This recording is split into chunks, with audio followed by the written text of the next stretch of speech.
Welcome to the Positive Persistence Podcast, where ordinary people inspire your extraordinary success. Hey, what's up, Positive Persistence family? Our guest today is Elaine Belson. She's a transformative self-authority coach and licensed psychotherapist for over 30 years. Now, Elaine is dedicated to empowering women to break free from harsh self-judgment and embrace self-trust. And as an Army veteran and host of the Self-Authority Podcast, she shares powerful, bite-sized mantras that simplify complex emotional struggles into actionable truths. And in this episode, we're going to dive into Elaine's insights on quieting your inner critic, cultivating resilience, and reclaiming your confidence, as well as exploring practical strategies to help you overcome adversity and step into your self-authority. See you on the inside. What's up, family? Our guest today is a self-authority coach and a licensed psychotherapist with over 30 years of experience dedicated to empowering women to break free from harsh self-judgment and cultivate self-trust. She's also an Army veteran and host of the Self-Authority Podcast, where she shares powerful, bite-sized mantras that transform complex emotional struggles into simple, actionable truths. She helps individuals quiet their inner critic and reclaim their confidence. Elaine Belson, welcome to the show. Thank you so much for having me, Ian. Absolutely. Now, Elaine, we talked a little bit briefly earlier, and I'm really excited to get back into this conversation because I love the self-authority premise, which we'll get into in a minute. But what I want to kind of dive in first is something that we talk about a lot on this show, and in terms of self-belief and in terms of overthinking limiting beliefs. But I wanted to ask, because you specialize in helping women shift through their overthinking. And I was wondering if you could kind of just unpack that. What does that mean? And what problems do you usually see leading to that overthinking issue? What I find is that the way most people deal with overthinking is they try to challenge the thoughts, right? Or talk themselves out of whatever it is they're thinking. And I've identified 6 types of overthinking. So, and I'm sure these will be familiar to your audience. There's mind reading, second guessing, anticipating other people's reactions, comparing yourself to others, overanalyzing, and self-criticizing. And so what I find, though, is that people use overthinking really as a way of dealing with emotional discomfort. I call it chocolate cake because sometimes we might reach for chocolate cake as a way of making ourselves feel better. So instead, we reach for overthinking. But just like chocolate cake, it doesn't solve anything. So what I teach instead is to use emotional intelligence, because that is really what we're trying to cope with, is some sort of an emotion. Usually it's an uncomfortable negative emotion, right? Yeah. And so instead of anytime you catch yourself doing any of those 6 things, you stop and instead you identify what you're feeling, label the feeling, ask yourself what is specifically causing this feeling, and then what's in your control to address the feeling. Right. So really talking about taking time to figure out what is the root cause Right. of that emotion or that feeling. Right, exactly. Because that's why we have feelings. People don't think about it this way. We talk ourselves out of our feelings, or we ignore them. But really, we have feelings for the same reason we have pain or hunger. So if I touch a hot stove, I'm going to feel pain in my hand, because if I didn't, I would burn my hand. If I don't eat for days, I experience hunger, because if I didn't, I could starve myself to death. So we have emotions for the same reason. They are information of a need or a threat that we're overlooking. And so that's why it's so important to tune into that emotion, because it's trying to tell you something. It's trying to help you, even though it's uncomfortable. It's uncomfortable for a reason, right? Right. Because that's how it gets your attention and it energizes you to do something. It's just that we live in a culture where we've learned mostly the way to what to do, how to cope with those emotions is cognitively, cerebrally, right? And I feel like I was gonna say that I think a lot of us will decide to ignore those emotions Right. or not pay attention to them because that's a lot easier than dealing with them. So That's going true. back to one of your 6 pillars, that second guessing ourselves and overthinking and second guessing. When we're doubting our own abilities, where do you feel that still what is the impetus for that emotion, that second guessing? What is the Mhm. catalyst for that? If you can kind of Right. retrace that back, what do you see is the main source of the Right. second guessing of ourselves? I think it's protective mechanism for fear of rejection and failure. And I think that inherently we all experience feelings of inadequacy. That is, I'm not good enough.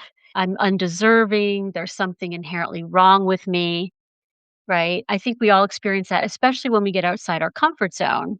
And so you take fear of rejection, failure, which I also believe is innate, and you add to that these feelings of insecurity, right? Then what are you going to do? You're going to overcompensate. And one of the ways that people overcompensate is by second guessing themselves. Mhm. In your estimation, what is, or I guess through your practice and your knowledge, what is an effective strategy that you could put in place to Mhm. combat that second guessing? Because we all do it. I think, like you said, that's Right, it's innate. Like, how do we overcome that so we right. can feel confident in ourselves to be able to move forward or maybe accomplish a goal or push past whatever's holding us back? Well, I think it goes back to recognizing that second guessing is serving a purpose. And usually, if we catch ourselves doing that, that usually means that there's a fear of rejection or failure. Mhm, And so we can focus on that. What is it specifically that I'm afraid is going to happen that is going to cause that rejection or failure? And then again, what is in my control? Right. But then there's also, I think we all grow up with the potential to have certain kinds of negative experiences that can lead to some of those insecurities. mhm, And so when you catch yourself doing that, that's where I think self authority comes into play. mhm. So, what is self authority? If you look it up in the dictionary, you won't find it. So, interestingly enough, That yeah. is interesting. Yeah. So it's kind of my own term, and it is really about relying on yourself for making decisions. That is your values, your emotions, your needs, and trusting those decisions, right? Mhm. And then it's about setting boundaries without looking for permission, and it's about what I call embracing your mistakes without judgment, and we can talk about that some more. So when you say creating boundaries without asking for permission, Mhm. how do you find, like, what's an example of how do you find that we do that? I guess, how do you find that we do the opposite of that Right. in terms of we Well ask for permission to create boundaries? well, one of the things that I find I hear a lot is in so many words, if I set boundaries or assert myself, it's going to, quote, "make things worse." In other words, something's not gonna get done or somebody's gonna be upset with us. Mhm, And so if we're waiting until somebody else picks up the slack or somebody is understanding or supportive of us setting those boundaries, we may be waiting forever, right? So that's what I mean by looking for permission. Does that make sense? what I'm hearing here, reading between the lines anyway, through the lens that I'm looking through, is that it's okay to make someone else upset maybe by the boundaries that Exactly. you're setting for yourself to protect yourself. So you're really self-authority. You're looking out for yourself and not really worried that it might move someone else's cheese, if you will. The other thing too is we're not doing the people around us any favors when we don't set boundaries. We're basically enabling. And what that does is it deprives other people of learning how to either do the thing or manage the emotion, right? Or, and thrive Yeah. themselves. So, for women in particular who are always wanting to do things for other people, you can think of it that way. It's not quote unquote selfish. you're not doing those around you any favors either. So it's helpful to them as well as you. I'm glad you brought up that word, selfish. Mhm. Let's unpack that with self-authority as well, because I think Mhm. that Yeah. that might be misconstrued, right? Yep. As being you're being selfish because you're putting yourself first, or you're being selfish because you're not thinking of others, you're thinking of your own, I guess, your own comfortability, if you will. So Mhm. what would be the difference between being selfish and self-authority? Because you're right, because a lot of clients that I've worked with over the years, being women, they feel guilty by putting themselves first Yep. because society says, peers say that you're supposed to be taking care of other people, not putting Mhm. yourself first. Right. So Right. how do you separate that selfish from Right. self-authority? One way is to do what I call practice the opposite of the golden rule. So we all know what the golden rule is, treat other Mhm. people the way you want to be treated. So Right. the opposite of the golden rule is you have a right to be treated the way you treat other people. So anytime you feel like Mhm. you're being selfish, ask yourself, if the situation reversed, how would I respond if that person were setting those boundaries? Most likely, you would be supportive of it. And so you have to it's about approaching decisions not from a place of fear and insecurity, Mhm. which is what I think most people do when they're talking to themselves, but from a place of reason and values, because that's what we use when we're talking to other people is reason and values. And so that is what self-authority is about. It's about using our ability to reason and our values to make decisions as opposed to fear and insecurity. Mhm. Let me ask you, Elaine, about, like, in your experience, what are some of the common causes of emotional overload? Because I know that in this day and time, we are dealing with so much from Mhm. so many directions. Like it's everything, everywhere, all at once, right? That phrase. Mhm. Mhm. And a lot of us do feel like that emotional overload. So what are some tools that you could suggest that maybe you use with clients maybe to manage these overwhelming feelings that can lead to that overload, which then will lead to kind of closing ourselves off or starting to lead to some of those the overthinking tendencies. Like I was talking about before, I think there's no such thing as a wrong or bad feeling. It's how you cope with it. Mhm. And so I think that a lot of times if we're experiencing emotional overload, it's probably because we're not taking the time to get in touch with our emotions. And then what can happen is it's an analogy that I use is let's say you have a pitcher and into that pitcher you pour soda and then coffee and then orange juice. So what happens when you go to pour out the orange juice? The soda and the coffee are going to come with it. And so that's what can happen with emotions if we are allowing an emotion to pile up, whether it be overwhelm or frustration, right? Or anxiety or Mhm. depression, Mhm.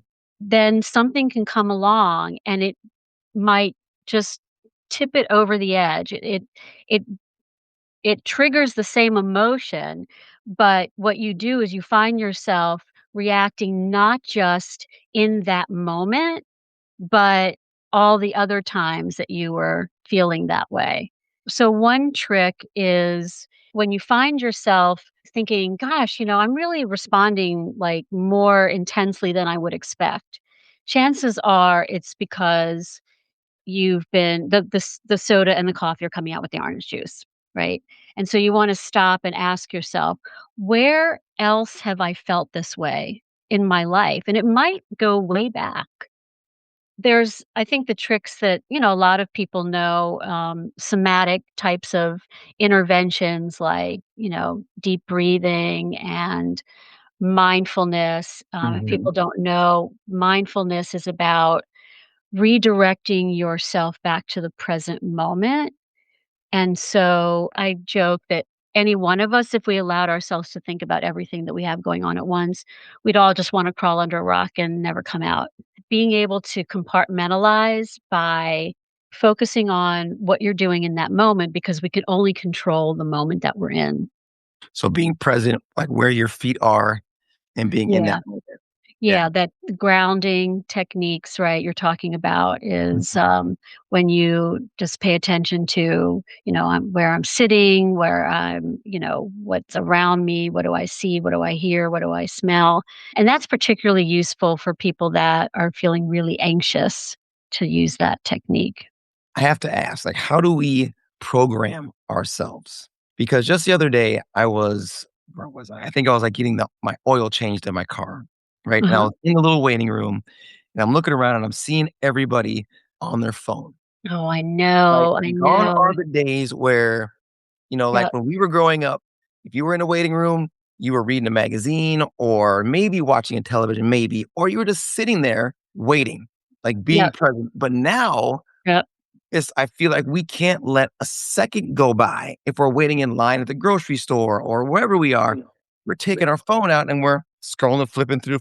So it's almost like impossible for us to be present because we're always giving Distracted. our attention, yes, to Yeah, something else. So exactly. how can we like deprogram ourselves basically to be able to be present so we can get back to Mhm, us, so we have the peace of mind to be able to trace some of these emotions back to their jump off point to when they started. mhm. And so we don't pour the orange juice out with the coffee and the sodas. I love that analogy because I have done that plenty of times. So how do we kind of get back to that homeostasis point Mhm. to where we can like focus on us so we can work on Right. us? It's time to ask yourself, when was the last time you prioritized you? Did you know that research shows that nearly 85% of high performers struggle to maintain a performance mindset while juggling the demands of work and personal life? Those who actively prioritize their performance mindset and personal growth are 30% more likely to achieve their goals in business and life. If you're feeling crippling stress and anxiety, or if you're feeling guilty when you take a moment for yourself, or if you're stuck in the grind and feeling burnt out, you're not alone. Many of us yearn for more, but struggle with the fear of being judged or feeling selfish. And you want to step into the next best version of yourself. That's why I created the Rinse Method, which got me from paraplegic to marathon runner. Backed by science-based proven strategies and now customized for high performers like you. If you're stuck and stressed and want clear steps that you can implement today to move forward, make sure you visit thepositivepersistence.com to download our free Rinse PDF.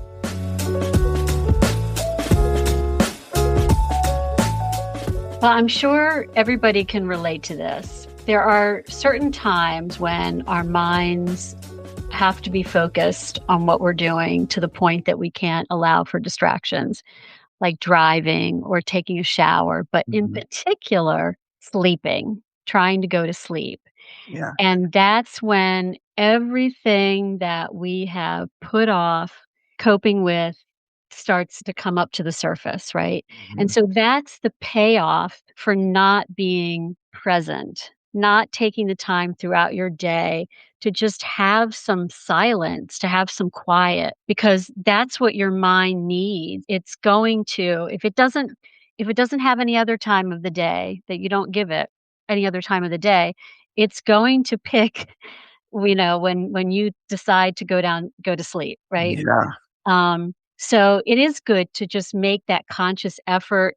If you're driving, just drive without any radio on or anything, no podcasts, or taking a shower, without listening to music. We really do have to just make that conscious effort.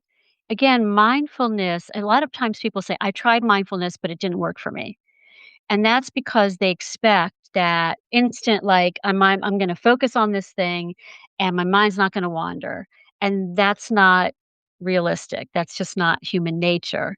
So, especially when we're first starting out, you have to expect that your mind is going to wander. But the way to think about it is, let's say I'm focusing on this pen, right? And the pen is got some black and it's got some clear plastic and it's got one of those clips on it. And later on, I'm going to have to do some laundry, and then I'm not sure what I'm going to make for dinner. And so my mind starts to wander, right? So what I do is I don't try to push the thoughts away. I don't get frustrated with myself, Mhm. and I don't follow them either. I just say, "Let me go back to focusing on this pen." And it's got, black ink, and it's got one of those, clip, the things that, yeah, you get the idea, right? And so that's why when we do mindfulness, they have us practice on something that's either around us in the present moment or our breath or a sound, because that's something that's happening in the moment. Mhm. And so it's okay though if your mind wanders. You just let it pass by and you just say, "Let me just go back to focusing on my breath or a sound." Or the other thing too is I always say is you can't be happy if you can't be present. So imagine that you're on a vacation, Mhm. right? And there you are sitting at the beach, you got your toes in the sand and pina colada, smell of coconut and rum or whatever, right? Sounds And good. Yep. the sound of calypso music, Sure. right? But you're thinking about, "God, when I get back, I'm gonna have so many bills to pay and Mhm. emails to catch up on," right? Mhm. And laundry to do. You're not gonna feel like you had a vacation. Right. And so life is the same way. If we're not present for it, we're not going to be able to experience it. Elaine, I have to tell you, I'm embarrassed to say that I've had that vacation more than once. Or I'm already Yeah. thinking about, like, the vacation.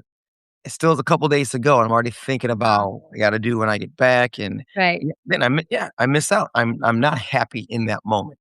right, That is right. so true. That is so It true. reminds me of, I had a client once who on LinkedIn, she made a post about Sunday scaries, anticipating going back to work the next Mhm. day. Yeah. And she got like 44,000 responses to it. And it just tells you something. I used to be one of those people, but I don't allow myself to let Monday ruin Sunday, right? Be present, right? That's Yeah. an example of how we can apply it to our lives. Yeah. Compartmentalize. I think that's super important. I too used to work with a guy that Sunday at 5 o'clock, his weekend was over Mm, because he's already thinking about Monday. yep. Right. And that's, yeah, great way to Mm, waste it's a shame. some Yep, of your life, right? yep, exactly. Now, I want to circle back to something that you mentioned earlier about childhood, because I think a lot of us deal with issues as adults from things that happened when we were kids. So, and a Mhm, lot of us carry, I guess you could call them like emotional patterns from childhood that right. impact our lives now. How can we, I guess, number one, how can we start to recognize those patterns and start to address them for our own personal growth moving forward? So, I think those patterns are going to come up, obviously, in our behaviors in different ways, right? I always say that there's only 2 ways to cope with emotion, either proactively or reactively. So, if you're not taking the time to do what we talked about earlier, which is identify the feeling, Mhm. identify specifically where that feeling is coming from, what's causing it, and what's in our control. Those Right. feelings don't go away. They still affect your behavior, but in a reactionary way. And that's when we make bad decisions. So when you catch yourself, right, making a bad decision, quote unquote bad decision, or self-defeating decision, perhaps, that's probably a clue that there's an unresolved emotion there that you're not coping with. And when I work with clients in my therapy practice, one of the things that we work on is parenting your inner child. Mhm. So think about any feelings that come up that feel like they are make you feel vulnerable, right, in some way. Mhm. Chances are those are feelings from your childhood. Remember that those feelings are not you as an adult now. They are left over from your childhood. Right. So what you're doing is it's almost like you are a vessel, a container for that inner child, and you're going to use mindfulness in the same way that we were talking about before. You're going to observe those feelings, right? And say, "Oh, okay, I'm aware that what's coming up for me is hurt or disappointment or anger or whatever, right? Fear, and that is something that I feel, but I know where it's coming from. It's coming from that inner child, right? It's coming from feelings from my childhood. It's not where I am right now. I'm safe and I'm in control, but back then I wasn't. And it's so important to take the time to do that because otherwise what you're doing is you are treating those feelings from your childhood the same way that your caregivers did, dismissing them, right? Mm. Ignoring them. We have to take the time to do that. That's why it's important. People want to say, well, that's in the past. Again, it doesn't go away if you don't deal with it. Does that That answer your is question? like, it's important what you're saying is that in order for us to, again, pay attention, and as you said, these emotions, we have to understand, like, their message. Like, why are we feeling this emotion of limited self-belief, or why are we diminishing ourselves in our thoughts of our own selves when we should be the ones that feel the most powerful about what we can achieve, but we have these governors, you could say, on our potential because of these emotions that have popped up from experiences in the past. And if we don't address them, if we aren't mindful of them, then there's no way they're going to go away. But Exactly. we wonder, where is this coming from? Why am I feeling like this? And we believe that those emotions are the truth, but we don't have any evidence. Like, we are feeling Right. that I'm not going to be good at XYZ, or Right. I don't have the resources to do this, that, and the other. But Right. in reality, it's attached to something that's happened in the past. Exactly. And we need to address that instead of Right. making the emotions of what we're feeling at the time Right. evidence of what is the truth, which really isn't. I Right. mean, it's a roundabout way of saying, agreeing of what you're saying. And I love the way that you put it. Thank you. And we have to tune in to those emotions, understand the message, and then trace the message back to its source to figure it out. I understand that for a lot of people, it's like, why, it's in the past. What good will that do? But I like to use this analogy. Imagine if a child comes up to you and says, I'm really upset. And you say, well, I don't have time for that. Mhm, I'm busy. mhm. I can't deal with that. It's just going to bring me down. Right. Yeah. So if you did that, imagine, do you think the child would be just like shrug his shoulders and, oh, okay, no problem, and walk off like nothing happened? No, whatever was bothering them is now still bothering them, but now it's compounded by the fact that they're being ignored. That's what you're doing to your emotions when you ignore them. Why is it so easy for us to ignore ourselves and not somebody else? Like, if our Well, child, like you they- said, comes yeah, up and says, I'm hurt or I'm upset, yep, you're most likely gonna stop and you're gonna deal with it because you wanna make exactly. them feel better. So Right. why don't we do that for ourselves? And I think it goes back to what I was saying earlier about when we're talking to other people, we're talking from a place of reason. And I'm pointing to my prefrontal cortex because that's the part of the brain that is, logical Mhm. and problem solving. We regulate our emotions through that part of the brain. Yeah. And then our values. This is how I treat people, right? And when we're talking to ourselves, though, it's from a place of fear and insecurity. We're not objective and we're feeling those feelings. If we could, I would love it if we could just pluck that child out and sit that child down next to us and talk to it that way. Then that would be so much easier, wouldn't it? Right? Yeah. That's Absolutely. that's why, because we Man, have to feel those things. that is so it's like, when you put it like that, it's so interesting that for sure we would first help somebody else feel better than our own selves. Yep. The opposite Mhm. of self-authority. Crazy. Dealing with, like, this emotional overload we talked about, dealing with self-limiting beliefs that we've talked about, dealing with overthinking that we've talked about. All of that takes a toll, like, emotionally on people. How do you deal with managing that emotional toll that comes with all of that baggage? I mean, like, helping other people and listening to Yeah, their problems all day long. right. I mean, first of all, I think that we all do what comes naturally to us, why do some doctors work in an ER, right, with all of that, chaos and crisis, and Mhm. for me, I have a tendency to calm down when there's a crisis. And so I don't know why it is, but I don't take it home with me unless I feel like I could have handled something better. Then I'll be like, well, maybe I should have handled it this way. But it all comes back to being able to compartmentalize, being able to let go Mhm. of the past and not anticipating the future. When we're worrying, that's usually what we're doing. We're either rehashing the past or anticipating something in the future.